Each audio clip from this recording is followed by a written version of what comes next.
کسی گاؤں میں 3 بھائی رہتے تھے۔ ان کے گھر پر پھل کا ایک درخت تھا جس کا پھل بیچ کر یہ 2 وقت کی روٹی حاصل کرتے تھے۔ ایک دن کوئی اللہ والا ان کا مہمان بنا۔ اس دن بڑا بھائی مہمان کے ساتھ کھانے کے لیے بیٹھ گیا اور دونوں چھوٹے بھائی یہ کہہ کر شریک نہ ہوئے کہ ان کو بھوک نہیں۔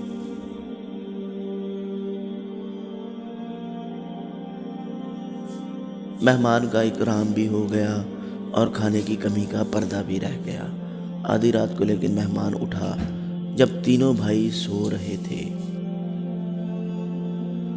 ایک آری سے وہ درخت کاٹا اور اپنی اگلی منزل کی طرف نکل گیا۔ صبح اس گھر میں کہرام مچ گیا۔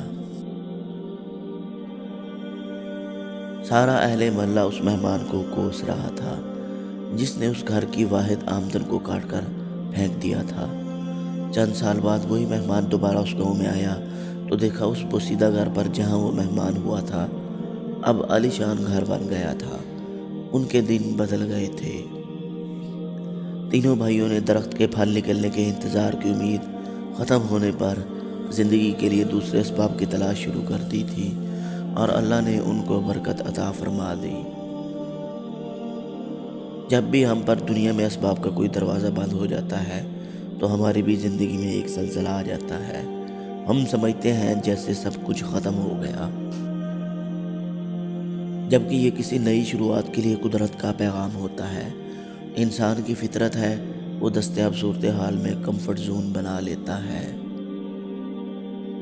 وہ حسرت سے دنیا کو دیکھتا ہے لیکن اپنا کمفرٹ زون چھوڑنے کی ہمت نہیں کر پاتا۔ کبھی قدرت ہمیں اس کمفرٹ زون سے نکالتی ہے، کبھی ہمارا امتحان ہی اس زون سے نکلنا بن جاتا ہے۔ ویڈیو اچھی لگے تو دوستوں کے ساتھ شیئر ضرور کریں اور چینل کو سبسکرائب کرنا مت بھولیں۔